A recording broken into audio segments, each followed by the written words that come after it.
While we're waiting to get signed in, Patty remind me, everybody's supposed to sign in, so before you walk out, Yeah. sign the little sheet. Oh, we're good? All right, we're back at it. You're up. Sorry to keep you.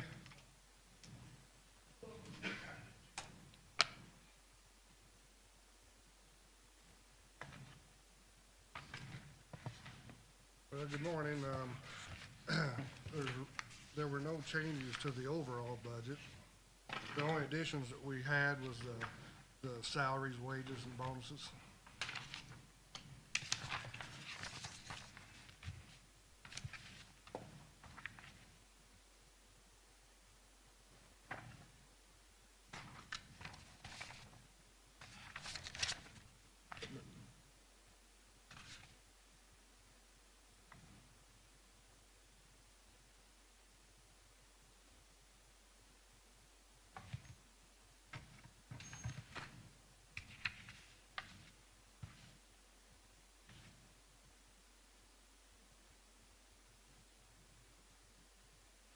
No purchase of new equipment. Really, no new equipment purchases? No, not next year.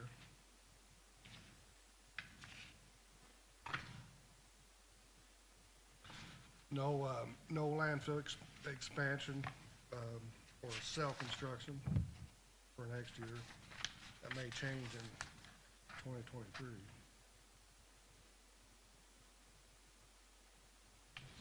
Are we still doing okay with room and the plan that's been laid out Yeah, previously? yes, everything is going good, and, the engineer said we should be good till Basically, everything's the same. 2023 late to, for the construction. So what we got existing should last that long. So our tonnage intake is remaining about the same, about 100 ton a day. Yeah. Okay.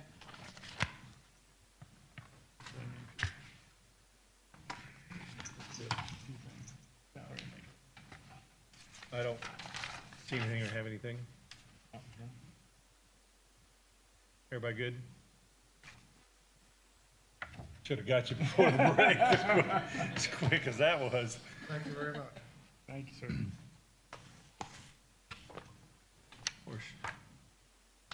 John, you're up.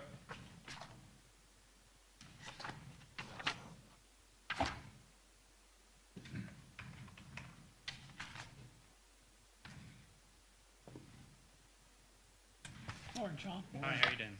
Good.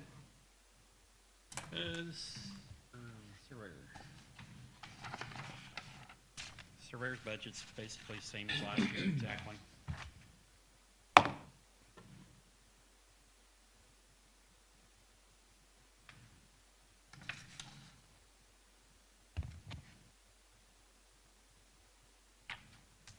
Last year, I think I made a note in last year's book that you had about 45% of the section corners in the county located and remapped or whatever. Were you able to get any more done this year, or? Yeah, we're about 72, 73%. Are you? Good deal. 2 years ago, I did do a 20 square mile perpetuation. I let it out, had a company do it, and right now I'm working on doing a 25 square miles that's adjacent to it. I'm gonna try to get it let out before the end of the year. It'll come out of my perpetuation fund. So that'll be another big block. We'll end up having basically from Martin County, Van Buren Township, all Van Buren, all the way down to Highway 50. That whole block will be done. We're having most of my issues with land disputes and stuff like that. So get that thing put together, and I'll take it before the commissioners and then take the bids on it. You got a lot of line items that you haven't done any expenses in from ever, actually. Well, It goes back to 19. we never really had a surveyor's office either, and I'm still trying to get that lined out. I did get a computer bot last year, which it's not working. Having a lot of IT problems with it. A lot of the surveyors come in there and use it. It's slow. I'm on email to Dale about it again. I may end up having to upgrade it or get a bigger computer. I bought a copier, stuff like that. We're spending about 32,000 a year, looks like right now, but we're budgeting 67,000. I mean, there's a big, Well, there's $10,000 of that is my section corner money, and it's kind of slowed down since we've got filled in quite a bit.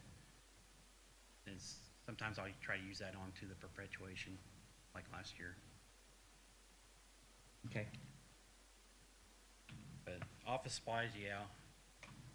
I just ordered paper and I submitted that invoice, stuff like that. But field supplies, I haven't had a extremely lot of time. Like my field supplies, I bought post. I need to buy post again for this year. I'll probably do it this fall. Okay. And monument boxes, stuff like that. It's just hard to kind of keep up with everything, run my own business, and then having the part-time position in surveyor's office. And they've been doing a lot of paving, a lot of hard surface, so it's been kind of keeping me. I try to get the corners located before they pave, Yeah. because, you know, they put 12, 15 inches of rock on it, and they do the double chip seal, so my corners are buried about 18 to 20 inches after the fact, and nobody likes digging up new chip seal, let alone digging 2 feet in it. But I'm hoping maybe by next year, by next year, I'll have my budget lined out. Okay. It's hard starting an office out of scratch. It was for me. Well, there again, if we would happen to make some cuts along the way and you need some extra money, just, you know, let us know and we'll try to make an additional appropriation or something. Okay. Good. I don't have any more questions. Thank you very much. You doing Southeast Fire? Yep. All right.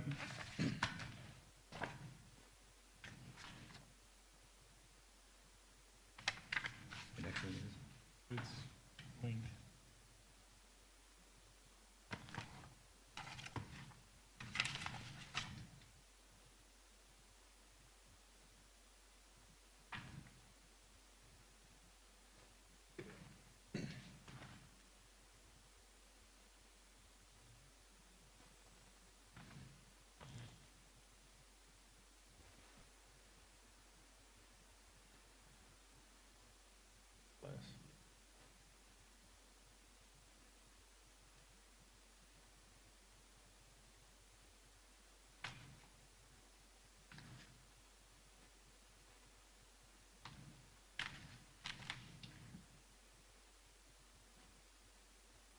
Anybody got any questions?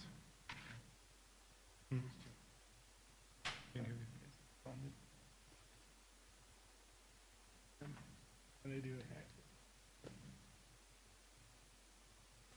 oh, okay. I think you're good. Okay. Thank you.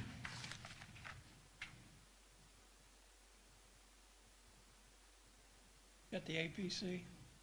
Usually the ones that are Man of many hats. Oh, funded. Okay. APC's the same as usual. We haven't made any changes to it. One thing on the surveyor's budget, though, I did submit an invoice for more section corners like 2 weeks ago, which hasn't been paid out of it yet either. It's like $2,000 or $3,000. How much was it? It was around $2,000 to $3,000. Okay.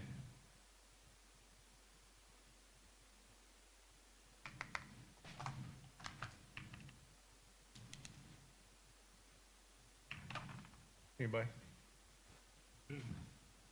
Very good. Okay, thank you. Thank you.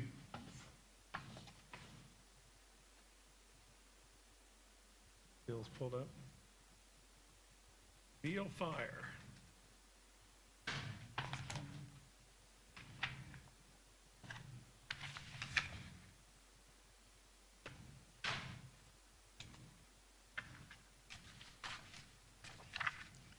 same as last year? Same as last year, we did change around a few line items because we've used our equipment less. We've had a lot more big increase in our emergency runs But most of the time, that doesn't entail getting a truck out. Most of the time, it's a volunteer will stop at the emergency run between his house and the fire department. So we save equipment, but no, other than that, no, the total on the budget's the same. Kind of hard to question a budget that doesn't go up. Those are easier to approve. Yeah, that's, When the trucks don't run, they they don't cost. last longer. Yeah, I don't have any problems there. Soil and water? Soil and water's the same way, other than the salary increases. All of our line items stayed the same and no, basically no change there.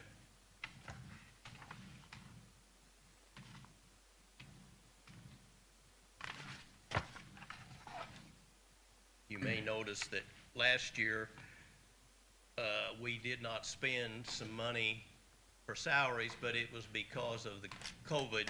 Our part-time helper or worker spends most of her time in the schools. And when the schools shut down, she didn't have nothing to do, and so, matter of fact, she has quit because she wasn't getting enough time in, and so we intend, our main secretary right now is on maternity leave, and she's coming back, I think, the 1st of October. Our plans are to rehire this part-time person for next year, and if COVID lets us, get back in the schools. That was the coordinator position? Yes, yes.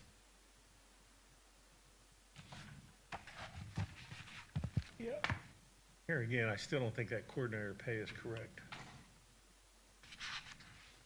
I think that's based on 26 and not 27. 27. You're actually making, that person's actually making $280 less. We'll do, pardon? Oh, but still, you're gonna make less than you did the year before. So just projecting less hours? Yeah. All right. Yeah, I had those in there too. What's the office rent that you have that you didn't spend And any? all those I flagged. We're Negative. in with the USDA, and our office girls work that out. When those personnel are not there, they answer the phone, and Oh, okay. so so it's kind of a trade-off. They can do without a person, so they don't charge us rent, but we keep it in the budget so that if we ever need it, it's there. Okay, thank you.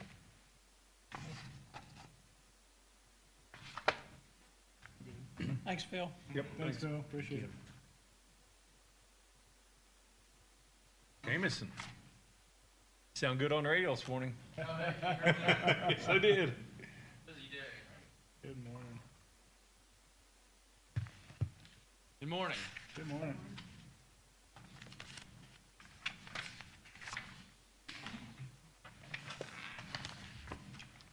There's going to be not much of an increase, but a slight increase, kind of across the budget itself, just trying to keep up with the demand that we have at the park. We were had a pretty good trend going on until obviously COVID hit, and we had a different effect than most people. We got busier, so it's a good problem to have.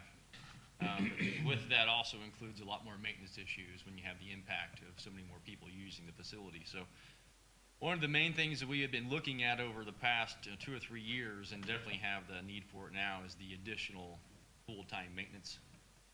So you can see on there in personal services, a maintenance assistant manager hourly. So that'll be a new full-time position, which is a good thing that we can provide another full-time position for our area.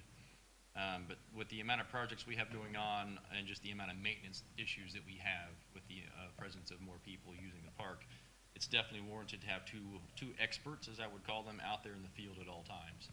That way one can concurrently stay on top of projects while one is staying on top of just the day-to-day operations and maintenance issues. So that'll kind of help us progress along. I did increase labor costs by about $20,000 for a couple of reasons. For one, just with the increase of people out there, I've had to hire this year an additional park ranger to patrol the facility daily. In the past, we only had somebody out there Thursday, Friday, Saturday, and Sunday during the days. But as busy as we have been, I had somebody out there basically 24/7 this past year. Next year, I might reduce that a little bit throughout Monday through Thursday, maybe having just in the evening 4 or 5 hours instead of 8 hours throughout the day. But it was kind of a learning curve for myself too, but it was definitely warranted as we have just so many more people out And we also have kind of encumbered back into our scope, mowing more of the park. You know, for a number of years, we contracted out the mowing service for about, I think it was about 25 acres. Those individuals have decided to retire at the end of this year. They are still mowing the Glendale facility for us since we leased that from the state. But we've encumbered those costs back into our budget now as far as labor, equipment, and fuel expenses will be for 2022. So there's a slight increase in there just to kind of, you know, make up for what we expect to spend on those costs. It doesn't really add much, obviously, to labor hours per week. The guys are still there doing it. They're not mowing or weed eating, so somebody's still there, still doing the similar performance of work. Besides that, some of our bigger increases will be concessions. And, you know, concessions we make our money back on anyway. You can see that I did increase, I believe, uniforms from 5 to 10,000 just because we do have more staff on hand for maintenance on the programming and customer service, just because of how busy we are at the gatehouse itself as well.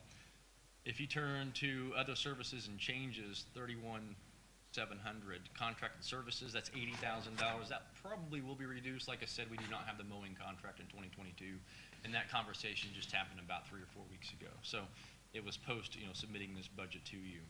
But I'm going to leave the 80,000 there for now. We'll probably transfer that out once we have an idea. We do have 2 different cleaning contract services now. One that's specifically doing our rental units, and one that's doing our restrooms and our shelter houses. So I want to see how that plays out, just so I have a better feel for how that's going to progress through the future. Another addition, we did add 10,000 to building repairs, just so we can kind of maybe start on some of our shower house projects that we kind of have deemed necessary. And then other than that, I don't have any further large increases. So I think overall the increase was, like I said, it was somewhat nominal. But if you look at our expected revenue this year, last year was a record year. I had this written down somewhere. Now I've stuck it. There we go. Right now we're a little over $150,000 ahead of 2020, and 2020 was a record year by a couple, like $300,000. So we expect to have another record, you know, revenue year for the West Bogs. I'm starting to cut costs towards the end of the season. Even though we're doing well, I still get pretty frugal about our expenditures through the latter half of the season. So hopefully we can kind of garner that larger profit margin as we see through the end of the year.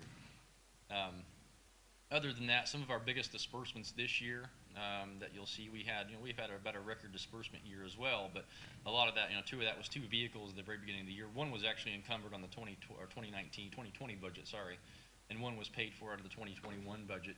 Then we had a vast increase in cost and labor across the board of about $80,000.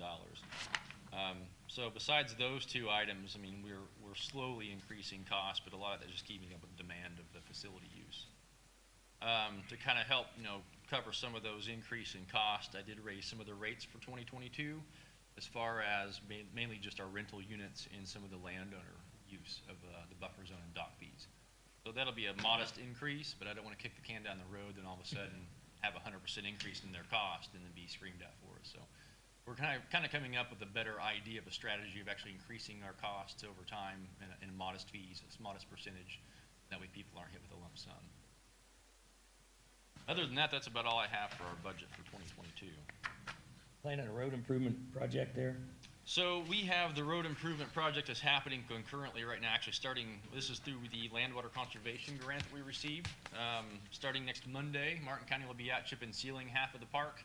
I've been working with Chris on kind of gathering an idea of when we're going to start doing the overlay through the Daviess County portion of that grant work. The amount that you see in this budget right here is mainly going to be for road maintenance continuing. So I definitely want to maintain that line item that we can come up with a good maintenance program to maintain our roads once we have this project complete. And that way we're not back to square one where we are at right now. And I think that's really about the only line item that I've not touched much of in the past 4 or 5 years, mainly waiting for this main road refurbishment project.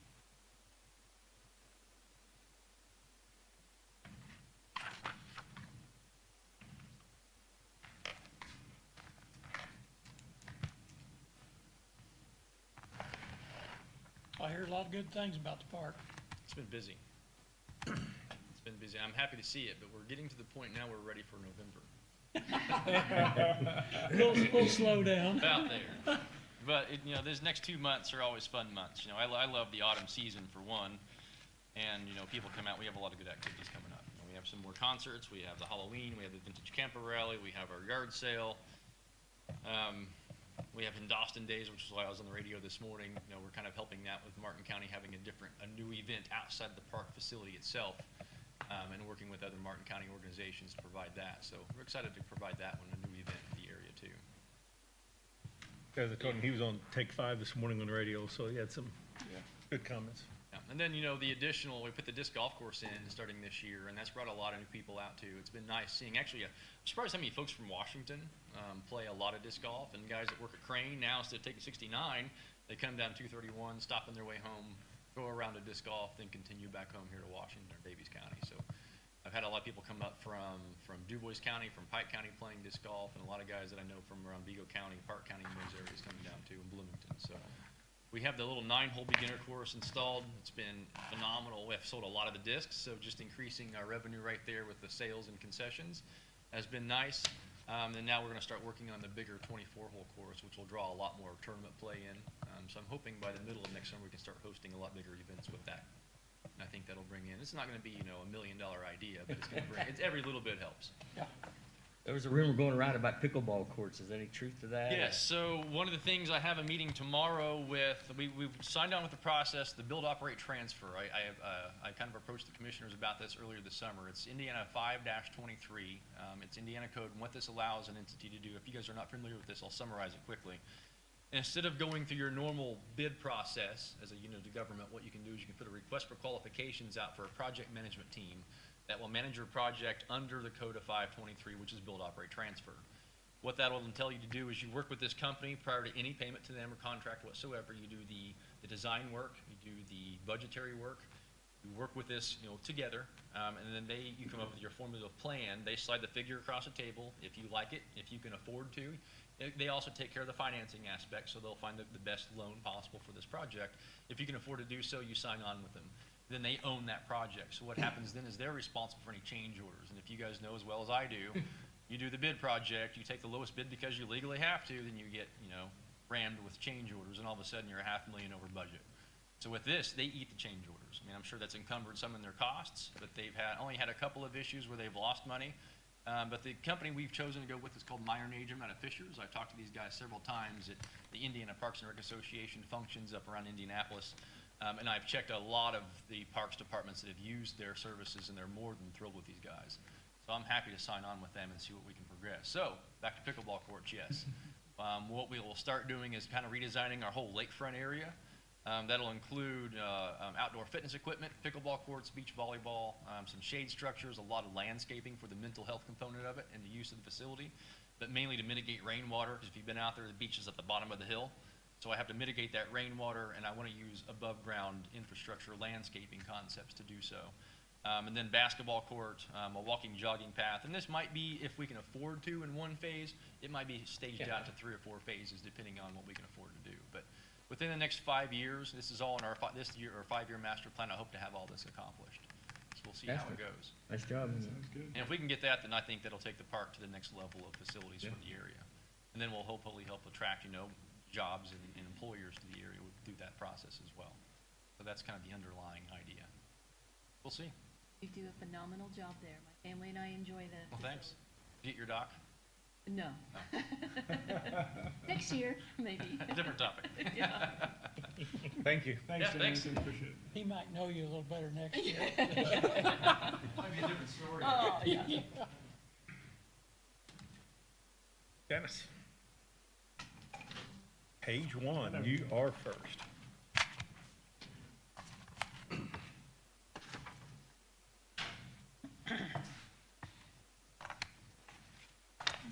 Did each of you get a copy of those, what I had kind of typed out for explaining why I was asking for certain things?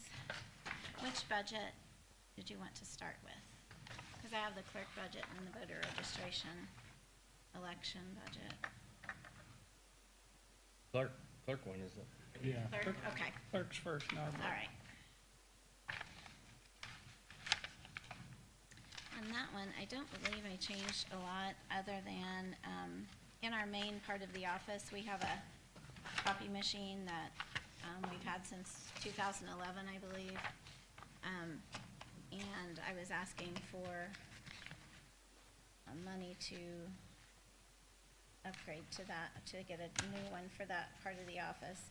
I did get a new one in election, last year. I was allowed to do that, on the budget, so now this one, of course, has, started causing us some problems, so, I had Tucker McPherson come and look at it, and he said, he checked it to see when we actually had purchased it, and it was in 2011, so I did add that to my office equipment. And other than that, my association dues may have went up just a little bit because I always have to account for any kind of raise. It's usually based on 1% of whatever raise we have or whatever our salary is. And then that's pretty much it, except for the salaries and longevity and stuff like that that would have changed a little bit. How much extra clerical position? That is for if I would have to have, like, if someone was off and I had to bring someone else into the office to work. And I normally have not used that in the past, but I do actually have someone that's talking about retiring at the end of the year, so I may have to use it this time, so it's just kind of, I think there is a safety feature if I did have something come up to where I had to have someone else come in. So that's what that is for.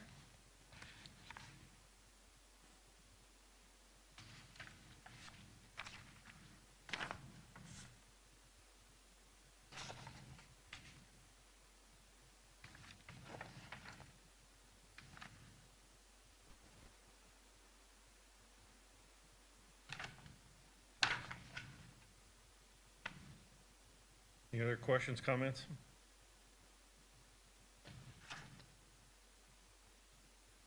On the postage, you have it 20, it was 7,517, but it's only 122. Is there a lot of mailings to be done before the end of the year? The postage, we have not used as much because when we went to e-filing, a lot of the stuff is e-filed to some of the parties now rather than certified mail. But when you send something out certified mail, it's pretty expensive because we have to send it certified and get a return receipt back. So, showing that they were served. And it could probably be lessened if you needed to, adjust something, because we don't use it as, I use postage obviously, but. Right. And usually in election years, sometimes we use, we used a lot of postage last year, but that's, in my election budget, but it's kind of all combined whenever we, put it in the machine, so, it's not a way for me to, put in there how much one person, one office is using as far as that goes. And some of the other offices, I think, Circuit Court usually uses our postage machine and gives us money too, so. But there's no way for us, for whatever reason, to decide who's using what, so.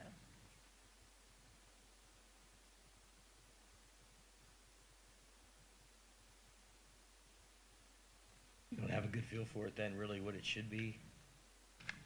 As far as, I forget what year we started e-filing, usually whenever we do postage, if we order postage, like we do it online now, thank goodness we can hook it up and it's much smoother process because it used to be awful trying to add postage to our machine.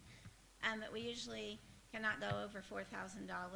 So I usually just ask for 3,800 because for some reason, if you go over that amount, you get penalized for it, which I think is odd. But you would think they would want you to pay for. So, if you took 3,800 is what I normally use times the months. I don't always get postage every month. I just kind of have to watch how much we have because I don't want to run out. Well, next year's an election year, so it's gonna be higher, you're saying anyhow. Yeah. Okay. Yeah, last year, or the last election, we had a lot of absentee mailings, so it's just kind of hard to tell, if it's going to be that way again or not. Her budget's one that'll be down in a non-election year, and it'll be up quite a Right. bit with an election year coming up.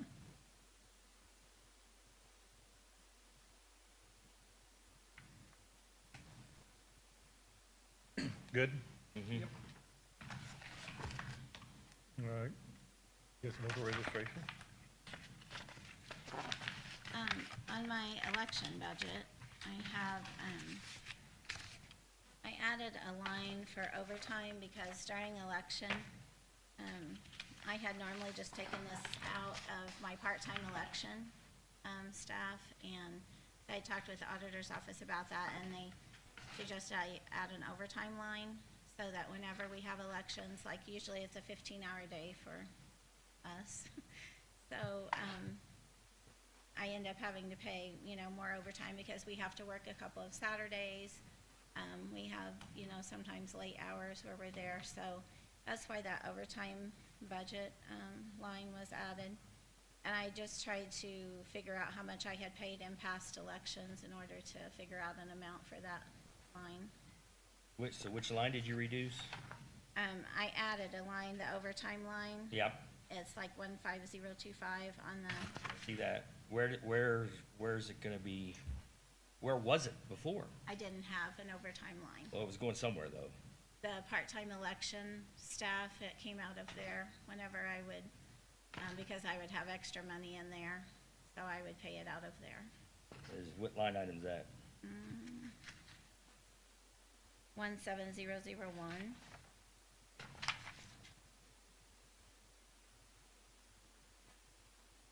Oh, okay. So that one obviously needs reduced by that much plus whatever. I mean, that's an item that's been 25,000, now we got budgeted 37.5 in there. Well, the reason that is like that, usually during election time, I have, like, my part-time election person has not worked very much this year because obviously we don't have an election. But what that is for, like, she comes in when I need extra help, or like if Lauren and I both are gonna be gone, for a conference or something like that. During election time, I have her there usually 3 days a week, if not more, because closer to election, it gets very busy. And then I also have other people that come in and work for me as well, because, and especially last year, it was just, we had a lot of time where I had to have people extra. So that is basically for those people.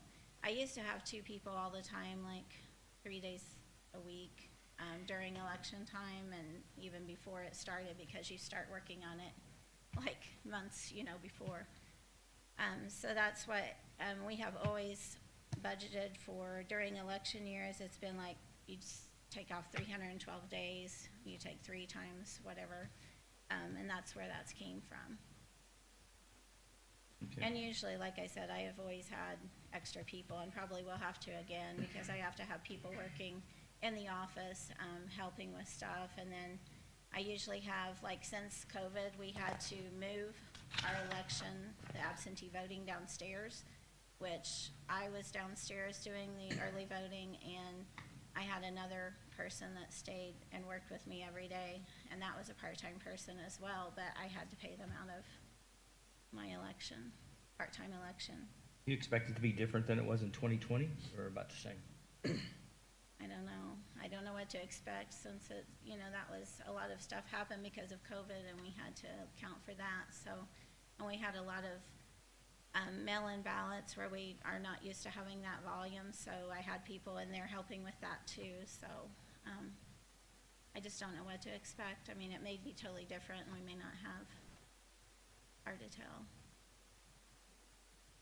Janice, the maintenance contract way up. Yes. What's going on there?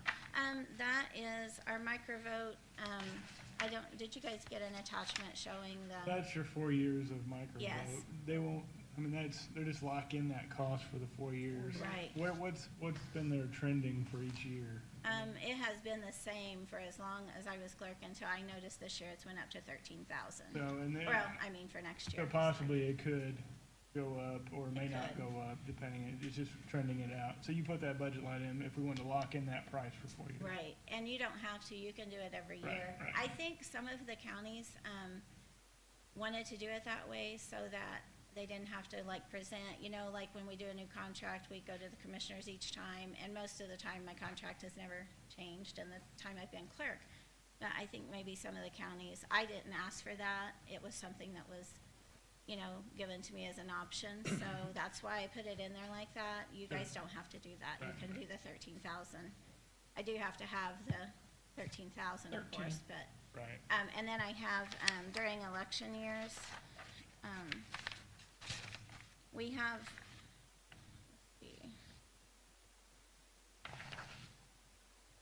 we get $750 per election, but we have like a design thing that they have to check we have technicians here that do all of our ballot, preparation and all that, but their microvote has to review that for us, so that it's, they charge us something per each election, and I accounted for that in there. But you can see the different, Is that public test fee that's in their schedule? no, because we do the public test ourselves. There's a lot of fees that microvote could charge if we had them come here, but Gotcha. I'm so thankful that we have our technicians because they're awesome. I mean, they help me so much on election day. And they do save the county money because I tried to figure out one year, how much it actually would cost us, and it was a lot. So I'm very thankful we have them. And they know the machines like in and out. I can't believe how good they are with those machines, so. Well, I want to compliment you on the detail you provided. Oh, I mean, thank you. the notes in here they're excellent. I wish everybody did that. Thank you. Fantastic work. I was trying to explain because like our election workers, our coworkers do a phenomenal job. I mean, they have a lot of responsibilities on election day. And I was trying to search back to see when that has even, increased as far as their pay. They're usually there, from 5 a.m. to normally around 7 p.m., provided they have no, issues or anything. But, they hadn't had an increase. I know in 2014 it was the same as it's been all this time, and I don't know in 2012, I was gonna try to look back, but I didn't have that stuff in my office, it's got storage. But they do an awesome job, and, I tried to lay out there if you didn't wanna increase it, how much I would actually need, because Yeah. it's so confusing whenever you're trying to figure out how much.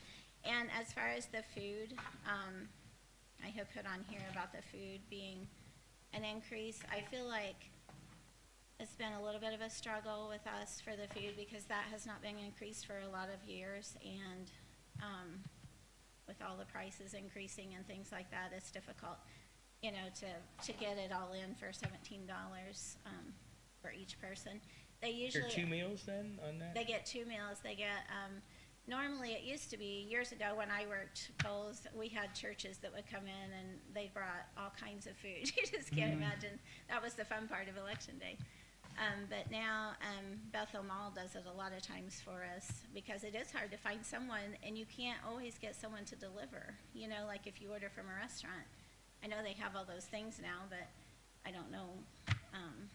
Some of the inspectors will cook the food, which I don't know how they get all that done, and and all that. But we have 2 or 3 of them that actually cook the food. But it's just really hard to provide the meals for that amount of money, and I just thought it would be something maybe that we could increase. Which over the years we've condensed our precincts down to where we don't have as many, so that's kind of helped, I think, with that cost not being as much to change. But yeah, they normally get breakfast and lunch. It used to be that someone would bring in donuts in the morning when I used to work. Someone would bring donuts or something, and then they would bring lunch and supper.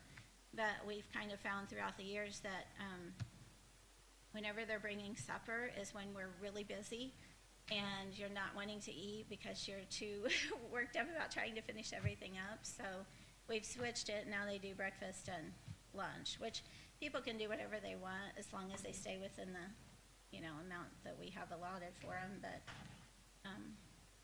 just I guess they could bring their own food too, right? Or not? they could, but I don't know. We've always just Usually allowed don't. them to. Okay.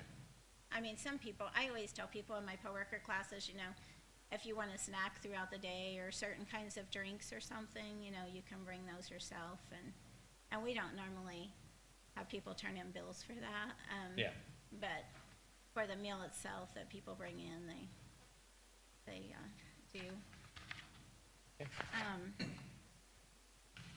we talked about the maintenance contract thing, and I had put a little note here about, we have had, like, I have someone that comes in at night, like, they usually come in about 5 o'clock before the polls close to get set up, because they get on my laptop and, they post everything to the website, because I can be really honest, I don't have time to do all of that when everybody's bringing their stuff in.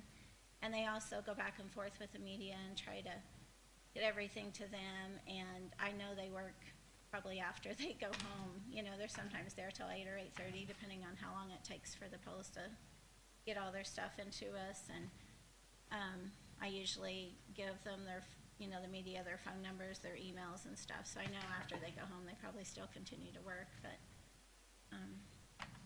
and then the legislature changed things where we used to have people come in, like the inspectors on a Saturday before election. They would come in and get their machines and everything. Now we can't do that any longer. We have to have a Democrat and Republican come to the courthouse, pick up the machines. They have to have paperwork and meet someone at the actual polling location and have them sign off on it, make sure that they get the right machines to the right polling place. So it's a huge job, and it's huge for my girls to try and coordinate that with everyone, because we have to call the polling locations to see what time someone can be there, and it's a huge job. So, and I didn't touch on, I had put on here about a first deputy in the election room. I don't know if that's something that should be considered. I've thought about it over the years, but I have first deputies in my Superior Court side of my clerk's office, the Circuit Court side, but I don't have anyone in the election room, although there's only one full-time person in there, so I don't know if that's something that should be considered or not, but I wanted to at least bring it up. So I wish I could offer that to all of my girls, because they do such a good job, but everyone works really hard in my office. And I also wanted to thank you guys for, I know last year there was like kind of a discussion about the clothing thing. I don't know if you remember that. We were talking about the clothing allowance that you guys allowed us to have, and that was a huge thing for my girls. They loved it, and it's been a good thing. And there was just some discussion about how they were going to take care of them and things. I don't have to take care of their clothes or anything. They do all that on their own, and I did ask for that again, just so we could kind of update, what we currently have. But they have really enjoyed being able to do that and have stuff to represent our office. So just wanted to thank you guys for allowing us to do that. How many people do you have? Just one? What's that? How many people do you have? Or you mean the part-time folks too, or not? Part-time, I usually have one she normally is there 3 days a week all the time during election, like the entire year, because it's very busy. And then I had to have another girl come in and work during absentee voting, and it's double, for the spring and fall. And then I had to have another girl come in to help with absentee voting, the early mail-in stuff. And that usually starts pretty early. But yeah, during election time, I have quite a few people in there helping me. Well, you got the results very fast, so that's great. Yeah, it really went well. Everything was so different last year, because of COVID, and I didn't even know if we were going to get to have an actual election in June, because normally it's in May. Yeah. It kept getting moved back, and I thought we were going to have an all-mail, and that's where the postage could start, you just worry about all kinds of things, but that was something none of us had ever encountered, so. Hopefully we won't do it again. I hope not. Anything else for Janice? Thanks. We're good. Thanks, Thank you. Janice. Thank you. Next is Joe Morris, who isn't here, but that's just innkeeper's tax. So, I guess Amy is up.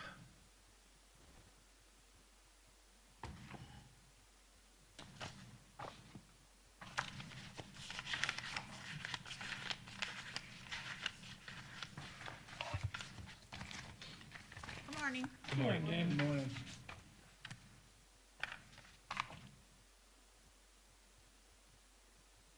Working as a new treasurer the last, I guess it's, gosh, we're in September now, so, learning a lot and, stepping up, trying to step up with Elaine's, her contribution to the county. I have asked for one item, for the computer supplies and the printer, microfilm printer. In my previous elected office as recorder, that's how I come up with the 2,000. We had used that in the recorders as microfilm, or, printing for cartridges to print and computer supplies. So, they're about $110, $150 a piece for cartridges. So I added that on to the budget. Which line, which account? Well, Misty was helping, I don't know if I did that right number. 102. 22,102. 22, 102? Yes. Okay. Oh, I see. Yes. Yep. Yes. And of course, we print tax statements for individuals that call that, want another copy, or they changed from escrow to they paid off their mortgage, they need another copy. So we do printing in the office for those. And I just feel like for the public to have ink cartridges. We do have a company, L&D, that does our postage and our mailing. Frame. Other than that, the licensing that Dale suggested, I added that on for 4 of us. So that's 44600. And other than that,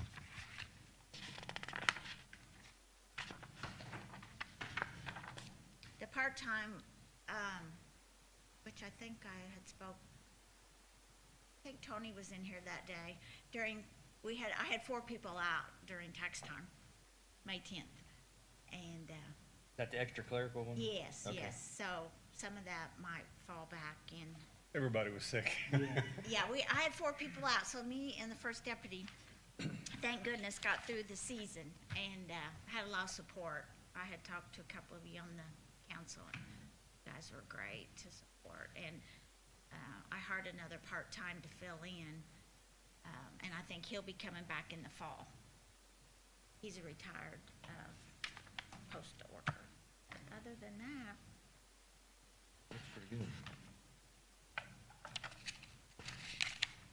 The 2,000 in the printer cartridges, did you have that expense before? Was it coming from another? this is a brand new. A We brand used new the print- office supplies, and $2,063 doesn't go too far. Okay. So, That's what you used it for Yes. prior? Okay. yes.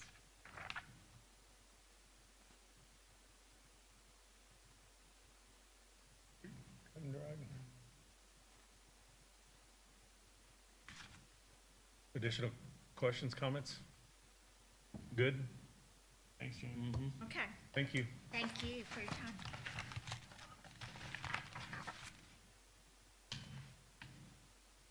Recent birthday boy.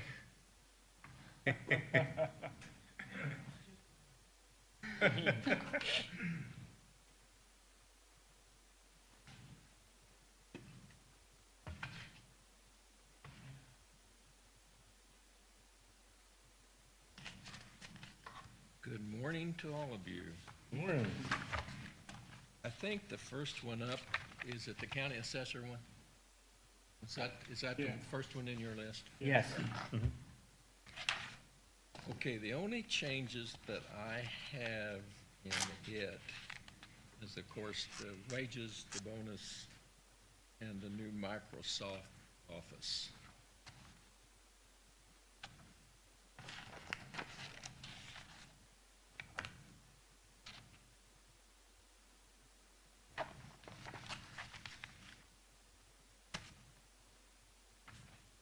The 17,014, the extra help hourly, that's just extra part-time? Yes, and I haven't used that. I kind of use that at a discretion. Next year, we have one that's retiring in September. I might have to use that, but I'm not going to try to fill that immediately because we're going to owe her some sick days and things, and it's in the budget for her salary for the year, and I think I can get by and maybe have to bring someone in December to get them used to it before. Of course, I probably shouldn't worry about that because I was gonna say. I'm going out the door, so hopefully, Did we add a person in 21? no. You had one, let me back up there, Tom. We had a vacant position Okay. that's always been in there, and all we did was add her name to it. So that might look like. It didn't have any expenses in 19 or 20? No, none at all. That's something that we had a retirement, and I kept it in the budget, but I went as long as I could before I had to fill it, and then finally I had to fill it. Okay. That's why it was like that, yes.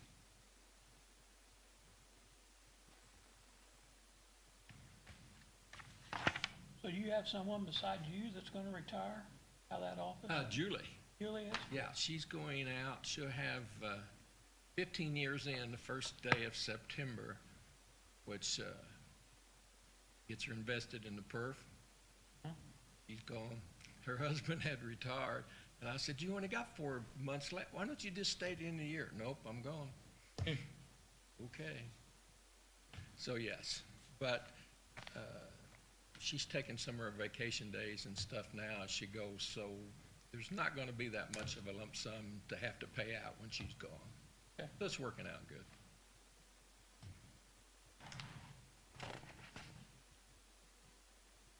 Any questions?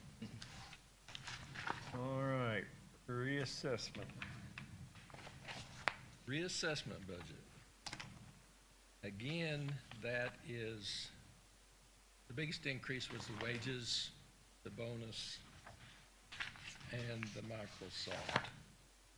And I might add, go ahead, Mike. Well, no, I was just gonna say, explain That's how what, this money's generated. It's not, yeah, for Marilyn and Tom's benefit, the reassessment fund is kind of like a budget in itself. It's totally different than the general fund. This is money I already have. It's not new money I'm asking to generate through the tax. And so it's kind of hard. You will see numbers in here that maybe I got $50,000 in the line item. I haven't spent it. But you may see one that's got 100,000 in it that if you noticed I've transferred money from somewhere else because I didn't have enough in it. So it's an up and down deal, but I never ask over what I already have. We got you.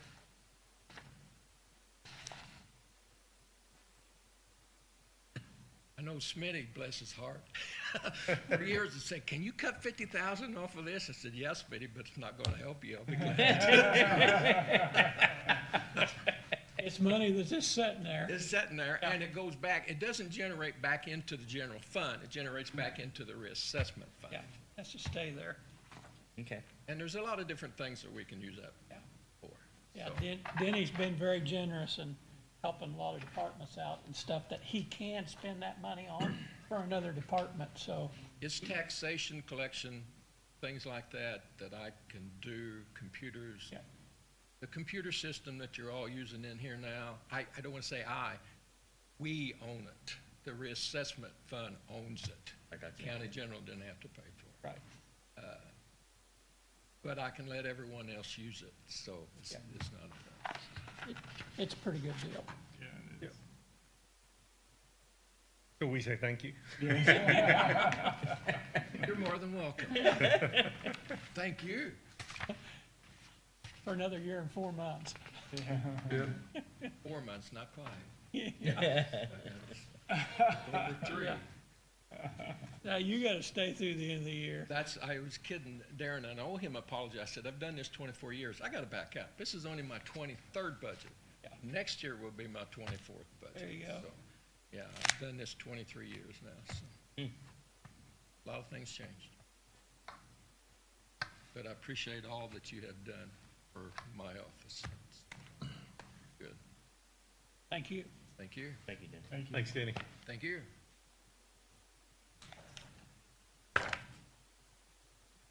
Scott?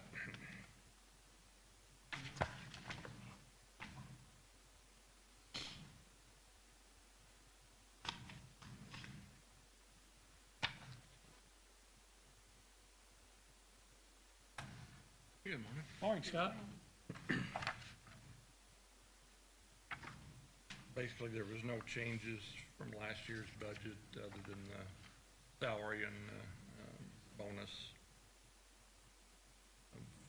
For those that don't know, the salaries for EMA are capable of being reimbursed 50% by a FEMA grant. And so it is applied for through the state of Indiana that goes through FEMA, and then we meet their qualifications and requirements and compliance, and then we get the top 3 salaries of every county are reimbursed 50%. Number seems to be flexing just a little bit due to cutbacks and stuff with FEMA. It may be 49% or 48%, but it won't go above 50%. So. Not to brag on Scott, he's real good with those grants too. He got a new pickup here about 2 years ago, $50,000, and he got grant money to pay for all of it. So he's real good with those grants. Yes. Appreciate that. And one thing I can bring up now that I may need to come back in the future is the administrative position that was held by Kelly Streeter. She left EMA last month to go full-time with, or more hours with the health department because of the need was a lot stronger there. So the hours there were very minimal hours as far as paying someone, so it may come to the point where I cannot replace her with those amount of hours, and I may have to come back and ask for a few more hours in order to be able to hire somebody to fill in that position. How many hours a week was that? It was about Roughly. 12 to 14 hours. Okay.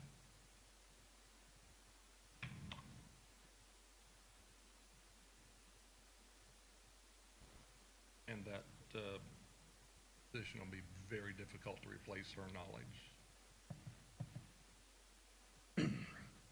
The health department gains one there.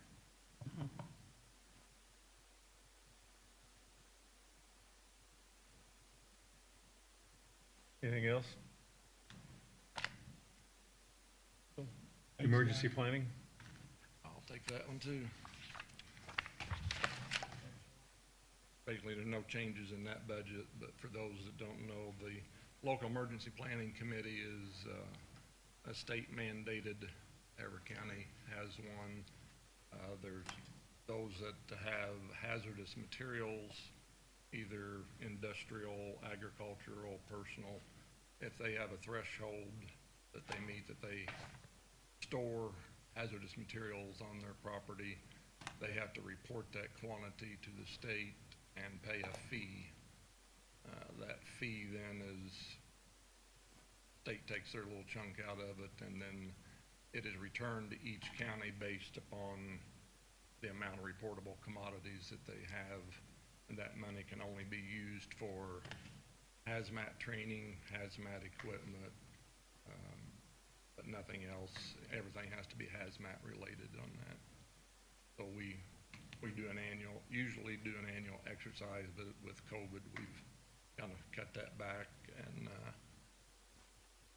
if there's any absorbent booms or something like that for a spill, then that can be reimbursed and taken out of equipment funds. But that's what that fund is. It's not a local fund, it's more of a state fund.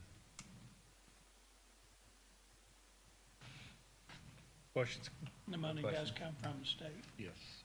It comes from the state, but it comes from the reporting person who pays the fees, and that fee is different depending on the amount of quantities you have.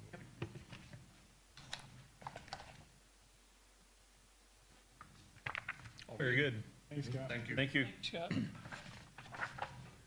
Eric?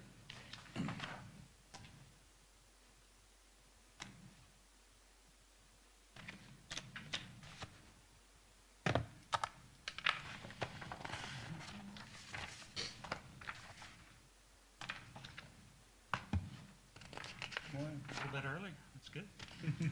Yeah, we're gaining. Good to see you all. I know my format's probably a little bit different than yours, so you want me just to go down my line and just hit the highlights and? Yep. Okay. First section I've got personnel services. So in total, the total budget is significantly less than what we had budgeted for this year, 2021, and several things have been in flux with FAA grants that we've received and projects that moved to FAA grant projects instead of doing them on our own. So for personnel services, couple changes there on the, we accounted for the 3% recommended pay increase for the airport manager position. The airport part-time position, we raised the total, and that's just part-time people, not one specific spot. Raised that to 30,000 to account our minimum hourly rate, which the airport has had for many years, is with the pay increases the last couple years was $10.56 an hour, which is below the county minimum. So the board voted, the airport board voted to raise that rate to $15.62, which is the county minimum for part-time employees. So that's what we anticipate with the slight additional extra funds there, 21 versus 22 budget to the county minimum rate for part-time employees. So in total, there was only an $8,865 increase in personnel services, 21 versus 22 budget. Slight increase on Social Security, perf, group health, $850 on that one. The ones that are still the same, office supplies, operating supplies. Office supplies was the same. Operating supplies, under that category, we have aviation fuel. Felt like it was okay to adjust that one. We had a normal, I think maybe gasoline, diesel, and oil on your line item, I'm not sure. Mm-hmm. But the 22100 fund, which was $120,000, I adjusted that down to 100, and that is the money that we purchase our aviation fuel, our jet fuel, and our diesel, or our aviation low lead, 100 low lead. So based on the last 4 years of seeing what we typically use, felt that was okay, and that's the money that makes us money. So we're getting significant revenue increase off of that budget item. Other supplies, 3,000, we left that the same. We had to make sure, yeah, that was the same as 21. No change there. We combined several in that area last year. Then on to engineering, legal, and audit. We have had that budget at 10,000 for the last several years. We haven't used it much. What we did use it, I adjusted that down significantly. So to bring that more in line with what we expect. Publications, legal notices was all the same. Liability and vehicle insurance, 21 versus 22 is the same. Utilities is the same. We usually, are right there at that $24,000 a year in utilities for the entire airport. The biggest change on the repairs and maintenance section, so building, structures, maintenance, equipment repair, repair of runway lights, the runway itself.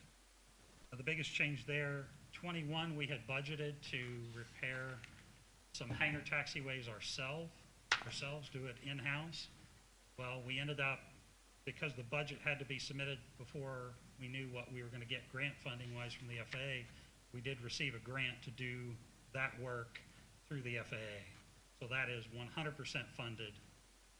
And we are in the design and engineering phase of that work right now for the hangar taxiways, which will also include an aeronautical survey for a new approach from the south.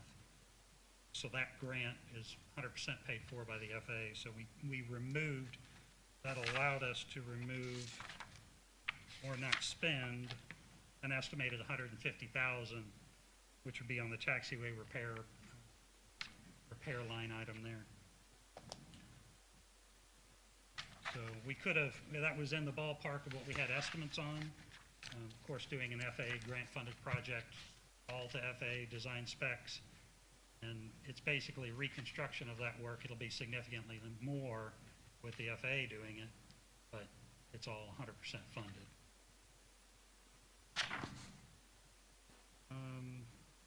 No other major changes, some reductions. Official bonds, dues, and associations. That I think I adjusted slightly to account for hopefully some in-person conferences, one being at the end of the year next year. We did not use much of that for 2020 or 21. No major change there. And then the last section, which is capital outlays. So 20 and 21, we purchased an airport maintenance vehicle and replaced one of our aging mowing tractors. A little bit more flexibility with the new piece of equipment. We don't have that this year. On the county match for grants line item, I adjusted it to $46,000, and that's based on what we anticipate next year. I say anticipate, it always changes after we go through this process, because all of our FAA grant funding stuff is done at the end of the year, first of next year. So we anticipate, based on the grants we expect to receive, that we would match our 10%, or excuse me, our 5%, and the state would match their 5% to all the projects we have in the pipeline. FAA grant projects, that is. And no other major changes. We do anticipate or plan on replacing our computers next year. We're still running Windows 7, which is no longer supported. Take that into account and do some small security fencing repairs.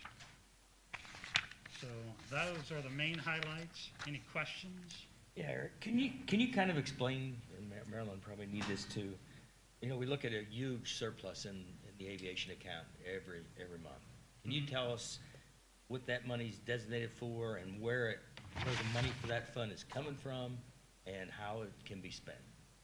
So the surplus in the aviation fund in general, 1107, which has, I think it has roughly $900,000 in it. Yep. It fluctuates monthly. So our airport generated revenue, which in the ballpark of a couple $100,000 a year, is what the airport generates. Fuel sales, hangar rent, services that we provide on the airport, the grain settlements for the small pieces that the airport board of commissioners that deeded to them. Those things are all the income for the airport, and then any tax levy. And that varies year to year. So those are the main sources. Now, 2020, 2021, slightly different because we had a total, and I made a note here, we did receive $75,000 with the $32,000 we will be receiving from the ARPA grant from the FAA, from the federal government and the FAA, trickle down. 75,000 of that is for expense reimbursement. So that's why you've probably seen the number stay pretty steady. We've not had much of a drawdown because we did receive that amount of money. Projects that it can be spent on are originally the levy and operating revenues is to support growth of the airport, normal operating expenses and growth of the airport. So taxiway repairs, runway infrastructure, runway extension that I know we've talked about in the past, items like that. So development outside of what we are eligible for from the FAA. They have a very specific set of, criteria on what's eligible and what's not. And for example, the runway extension, which we have discussed at length on various occasions, adding 201 feet to the end of the runway, that some of that money could be used for that runway extension. So obviously, in my opinion, would want to keep, a healthy rainy day fund in there, because we have some fairly pricey equipment throughout the airport infrastructure that if we have a failure, just as an example, our automated weather observation system is about to install that system new. It was installed in 2013. To replace that system now, and it's now 8 years old, would be on the tune of $200,000. So, and it's a critical piece of infrastructure now that we have it, but just planning for things like that in the future, we know we want to have at least something in our back pocket to cover that. Does that answer your question? Yeah, it does, thank you. Yeah. Well, the runway extension has been talked about, and it needs to be addressed at some point in time here. And you guys can explain, everybody's had meetings, how many people are landing, our biggest customers are landing in Vincennes, Lawrenceville, and then driving over. Yeah. So, As we discussed before, Purdue Farms will routinely, depending on their passenger loads, have to go to Lawrenceville, Vincennes. They can now with a different type aircraft they have. They are able to get in and out, but only on good weather days and small loads. So they'll have to go to Lawrenceville or French Lick, because French Lick and Lawrenceville are over 5,000 feet. We're still 4,615 feet, 4,800 feet of pavement, because we can't use a certain amount of that at the moment until everything's redesigned. So Purdue, Duke Energy, when they fly in, they go to Lawrenceville. The 5,001 foot is the magic number. Greater than 5,000 is what most companies look for as far as their operating specifications and what their insurance will allow them to operate at. Well, a lot of the charter companies, like you said, we're not even seen on those lists because we don't meet that minimum length. Yeah. So there's software that companies use to say, well, we're going here, where can we land? We don't show up because we're not at that level. People coming in to do work at Crane, because we are closer to Westgate than Bloomington, would come in here most likely, but they go to Bloomington because the runway is 6,000 feet. So it would be another option for them to be, especially if a lot of the businesses are based in Daviess County. And Mike's been working on this for how many years? Bob Barron brought this to my attention. I've been here 21 years, and it's probably been 18 years Yeah. ago. If you look back as far as you can in the paper, and that's primarily where that lit came from, was to fund that extension. Yes. And then dealing with FAA issues, which you guys are working through, and I know you have some meetings with some folks coming up pretty Yeah. soon that'll, getting a little push behind it so you can get that completed. So that's where they're holding on to that money so they can complete that project. Right. And the FAA, you have to be funded to be able to do some of their projects, so that's where that lit is as well. Yeah, and that's one thing to keep in mind is every time that we do an FAA grant project where we receive money for whatever we plan throughout our 5-year plan, we sign an agreement that has 20 grant assurances in it. One of those grant assurances is that we will maintain the airport in operating condition from that time for the next 20 years. And one other grant assurance is that the airport will remain, that it's funded on its own to continue to operate. So at any point we decide, okay, we don't want to do this anymore, the clock starts at that last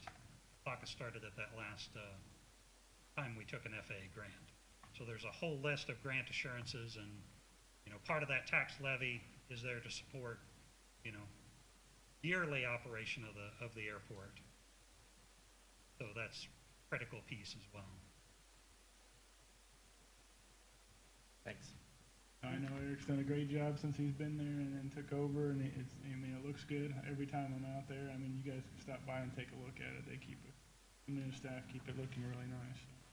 I'm just hoping, I get compliments when people come in, like, we go to a small airport and it looks really good, so. yeah. I'm just hoping we can wiggle our nose next year and get this thing done somehow or another. Yeah. I think there's ways we probably can, and I certainly hope everybody pursues that, and, Yeah. that needs to be done. I agree, and we have another board meeting tomorrow, which is convenient. So they'll be discussing that more at length, and then another meeting on Friday. Good luck. Thank you, and let me know if you have any questions. Feel free to stop by anytime. Very good. Thank you. Thank you. Yes?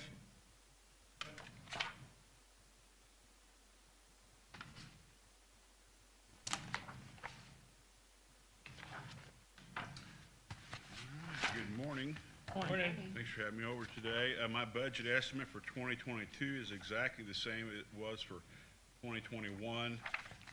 We don't anticipate using our budget up again. We'll probably be turning money back to the county again unless something major comes along. But we like to have that number in there in case something does come up and that having to come back for additional appropriation. So I'd ask that you approve my budget estimate for 2022 as presented.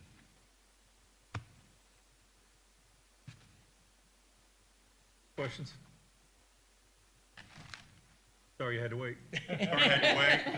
It took me longer to walk over here. Thank you. Charge for mileage. Thank you. Have a good day. Yep. Rosetta?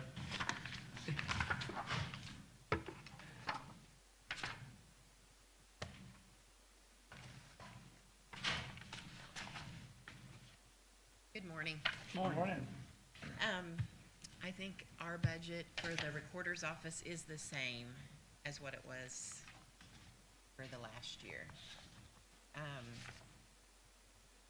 think everything was pretty much from the previous recorder. I've worked with her just a little bit, and so I think everything is good.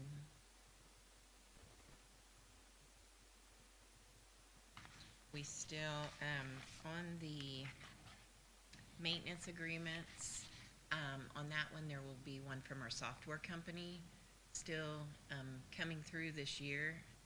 And so I should be using up some of that for the rest of this year. So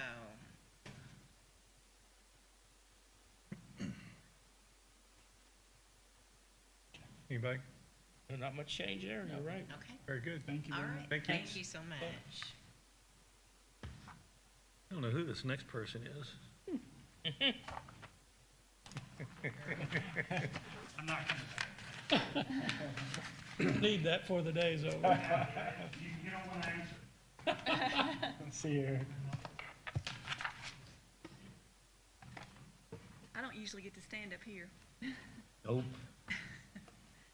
So I just want to start with thanking the Budget Committee on the council. This was established a few years ago, and the work that the Budget Committee does is crucial to establishing some foundations on what you base your decisions on the salaries. So they spend a lot of time, and I just want to thank them for that. I think that's something that hopefully continues. It's definitely an efficiency for the auditor's office in calculations and the presentation for the budget and the adoption of the budget. But what I want to talk to you about, kind of echo some of the things that's been said this morning, is the importance in retaining quality trained personnel and how critical that is to the long-term efficiencies for the county itself. You cannot replace experience. We all know that. So that's one of the keys. In the auditor's office, much like a lot of the other offices that's talked this morning, it takes a lot of training to get that work experience. A unique situation that we have in our office is many of the things that we do are countywide. You've heard a lot of departments talk about grants. Well, every grant that their department handles, our department handles. So, you know, you just magnify that across the county, and that, just that one topic alone is a lot of man hours that we put into reporting those, and the audit on that with the State Board of Accounts. There's a special audit on that because we've received federal funds. But there's a lot of work that goes into that, and that's just one small detail for the auditor's office. We also are unique in the situation that we work with every county employee because we do HR payroll in our department. We work with every department because we handle budget. We monitor the budgets. Once you approve the budgets and in our system, we pay all the claims. So we're the hub. So everything financially comes in and goes out, and it's more than just financially. It's informational. Sometimes we say that we're supposed to have all the answers in the auditor's office. Everyone calls us. We don't have all the answers, but we sure work hard to try to make sure that we are as helpful as we can. As you guys know, we spend a lot of time working with the boards, both commissioners and council members. So that's a big part of our office too. So I'll kind of leave it at that. We're busy. We do have a great staff. We've gone through 2 major conversions to make efficiencies better in our department. Everyone in the auditor's office, it's kind of like departments within a department because they're delegated to having kind of their unique department within that. Like I said, we have HR payroll, we have accounts receivable, accounts payable, we have the grants, we have the boards, can go on and on. We have tax sale, make you a long list of all the duties that we have, but we won't take up all day to do that. So if you have questions about my budget, I'll be happy to answer it. You want to talk a little bit about the new position you're requesting? Well, that one is been a long time coming. For the last several years, there's been identified the need to have additional staffing in my office. You know, every time, as I mentioned, every time another department gets a grant, that just puts more workload on us. So the commissioners and council, but I've talked with you guys the last several years with hiring freezes and trying to keep the budget as low as possible. You'd asked me to work with part-time people, and we have, and we've utilized that, and that's been good. But we're at a point that we really need, for cross-training purposes and just the day-to-day workload, we actually need another staff. We actually need 2, to be honest with you. But what I hope to do is add this one and then work with our part-time to try to supplement and make it as efficiently as possible to maintain the budget. But so that's why I'm asking for a full-time staff. Would you be able to save the money that's down there in the extra clerical if you had a full-time person? I'm not looking to reduce our part-time because, as I said, in our office, we need 2 full-time people, but trying to be mindful of budget and benefits, we'll try to do 1 full-time and maintain with our part-time people to supplement the extra hours. So I'm not looking to cut part-time at all. You wouldn't? Sir.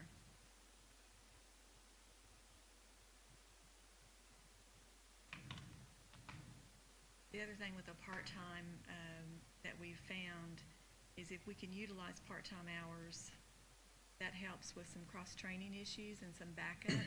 And then just like this, you know, hopefully by the time that they go through the training, and it does take a substantial amount of time for the training, that hopefully if you do have a position open, that those people can step in and be ready to fill in and be more productive. So kind of a 2-prong effect. I did look through last year's budget book yesterday, and on the auditor's page, I had made a note that for the 2022 budget, they were going to be asking for another full-time employee. We've talked about it for 2 years at least, possibly 3. But again, just trying to utilize part-time and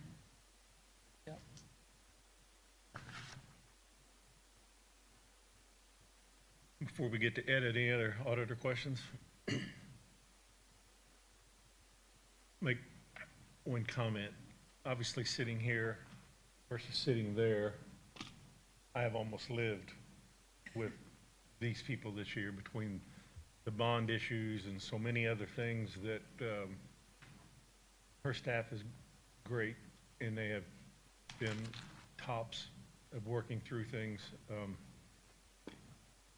Just, and as Patty knows, because there's probably not a week that goes by that we don't talk about something. So, and it's the same here. So, yeah, hats off. It's, I agree. I didn't understand really everything that you had do until this year. Many people don't realize all the duties that are in the auditor's office, and thank you for commending my staff because they are great staff and they do a good job. Always friendly. And they, you know, just everyone's going to tell you that their staff works hard. We do work hard, and you're welcome to come assist us anytime. Any other questions for me? Thank you. All the other things, that's all self-explanatory.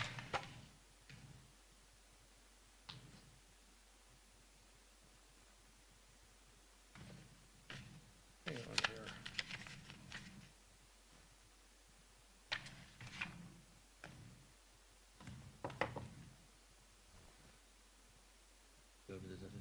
Tony, before you got here this morning, Tony Potts said he could come in anytime. He'd be across the hall if we got time to run him through on the veteran service.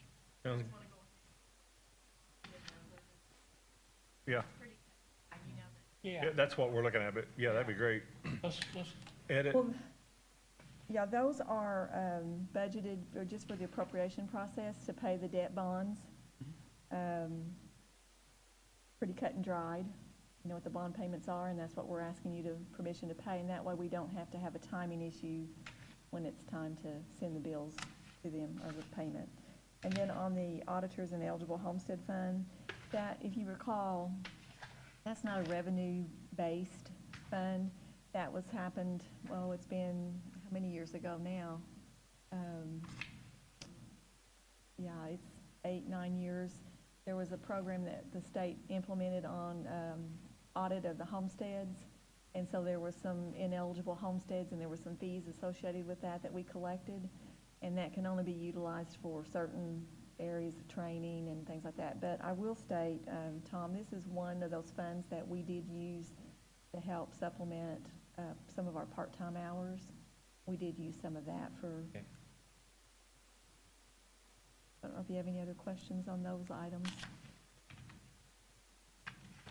TIF's the same way, pretty explanatory.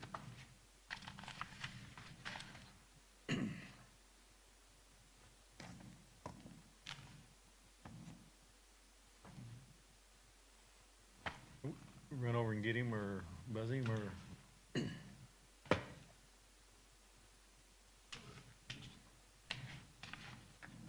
wake up, Sheriff. Did a knock over there, Sheriff's Department.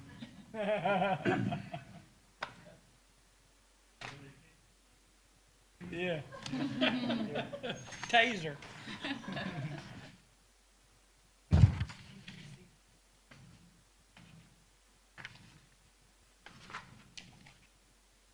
That would be fairly straightforward. Okay, yeah. I'll try to get Dale to come over too, because his will be fairly straightforward yeah. too. Yep. So. Yeah, that'd be good. That'd be good. If he's still around. True. I seen him walk down the street. Scott was here, we should have done the courthouse. What's that? Should have done the courthouse when Scott was here. Yeah. We got behind and then we caught up again. Yep.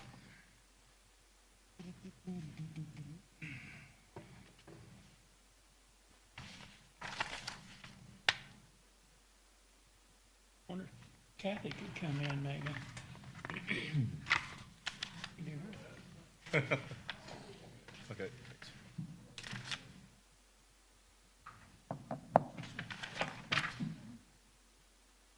Good morning instead of afternoon. This doesn't mean you get to quit early. You didn't hear that. All right.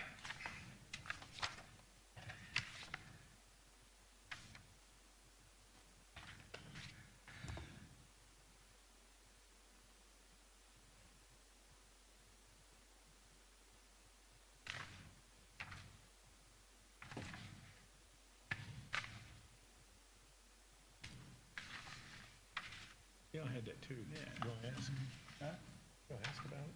I think, talk about it. And not now. So council, I might add on this one that this is a commissioner appointee position, and so the commissioners do review their budgets, and they do have an annual review, and they bring their budgets and they talk to the commissioners about it. So that's usually why he's grouped with that, Oh, gotcha. because the commissioners are there, but relatively cut and dried.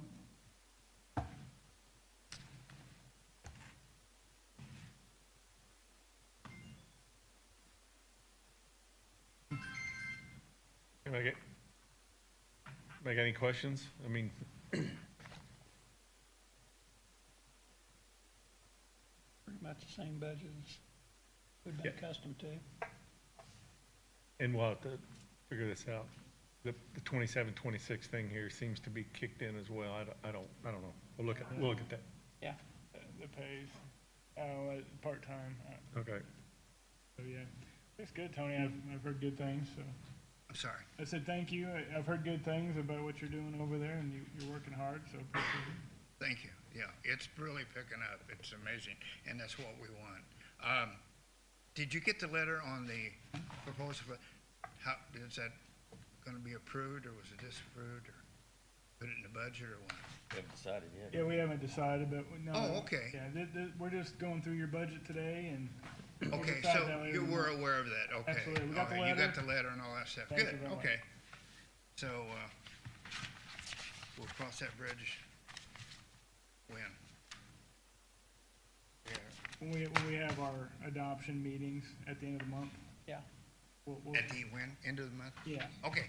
Tony, your position is that even though you're part-time, that you work every week, so that's why you should get the bonus. Is that my understanding? Yeah, I think so.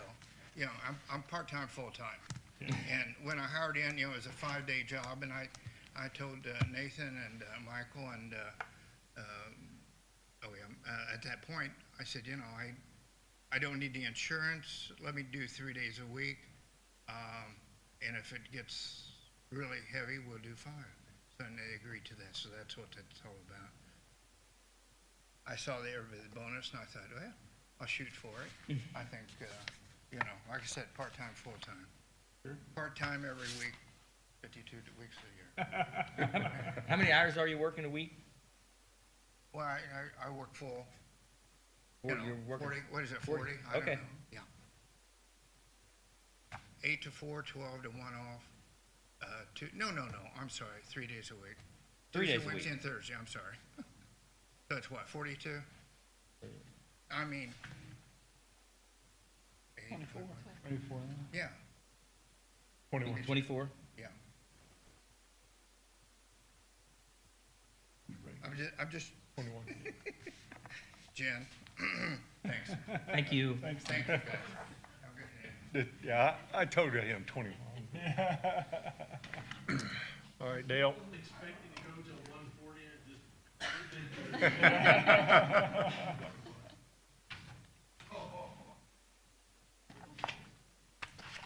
Age 48. Morning. I always hand out the little overview, so you've had a kind of chance to review everything. I'm sure the first thing that's gonna step out is probably the new position. I've been listening back there in my office, so I kinda got the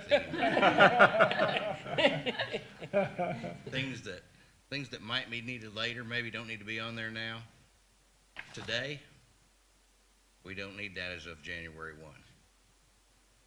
A couple weeks ago, I would've said we needed it that day, you know, there's days, so we're getting close, but do I need that budgeted for start of January 1? That, probably not, just knowing that someday it could, probably gonna be coming.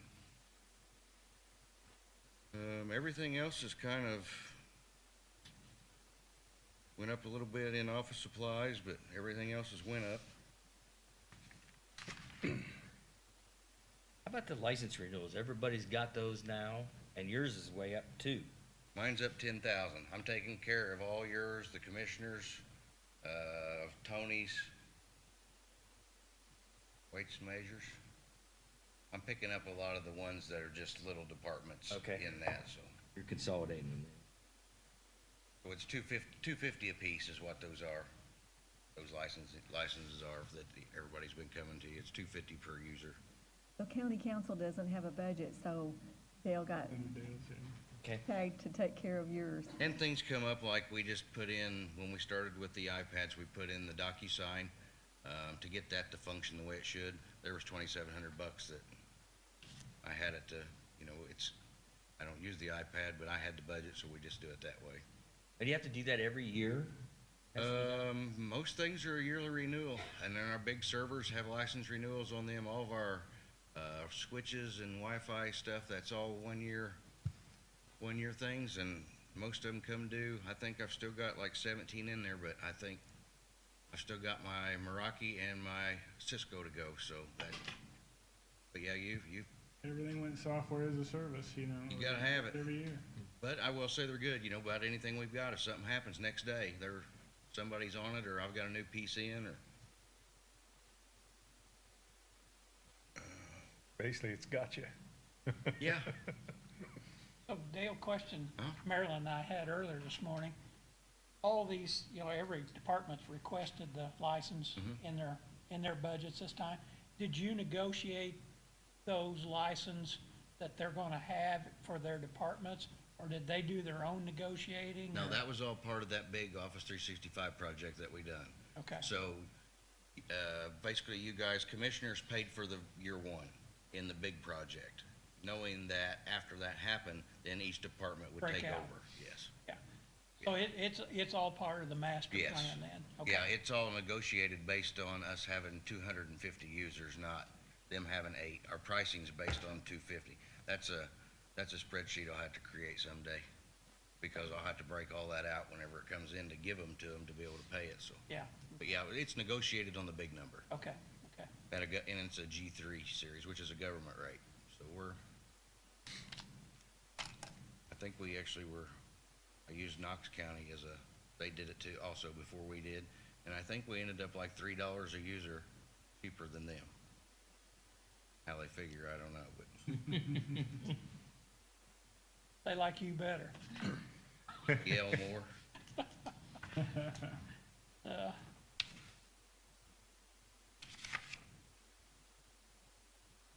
Other than that, we don't have anything new. Any other questions? No, I So appreciate it. if we don't, Anybody? I- Oh, I'm I sorry. appreciate all your time and stuff. I'm loving this. I'm just looking through all my stuff here. This is great, so, I'm still good. working on your password issue. That's okay. And you'll know when I do, because I wipe you out every time. Right? Hey, I'm a good guinea pig, though. What is that password anyway? That's okay. But he's right there to give me a new one, which is good. Of all people to need a new password, why would it be you? Well, we just needed a guinea pig for, Oh, okay. because I'm cool with it. All right, so I guess that's it for till 1 o'clock. Sounds good. Yep, reconvene at 1. I'm sorry? Yeah?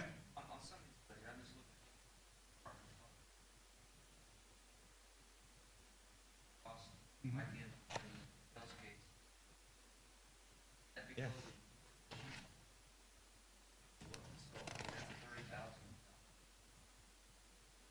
Based it on if they took out the plan, just checking, not knowing what Yeah. the new person would take out. Yeah, perks are really high. All the insurances. And you can look at budgets, and some budgets, you can tell who has family plans and who doesn't because of the cost. It's not just the number of people. When you look, it could, and we've had that discussion that basically,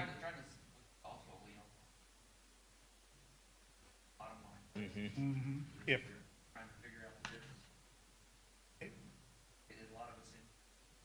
If I did that ballpark math right, it's $1 million. Total insurance that we're paying. Like 3, isn't it? 3. Yeah, it's like It's three. like 10% of the budget, 8% of the Yeah, budget. that's right. Yeah, Yep, that's in here someplace, but Yeah.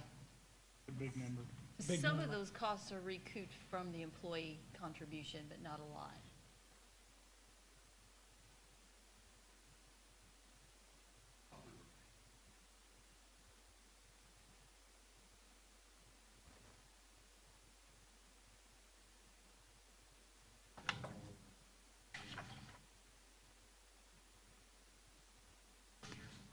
No.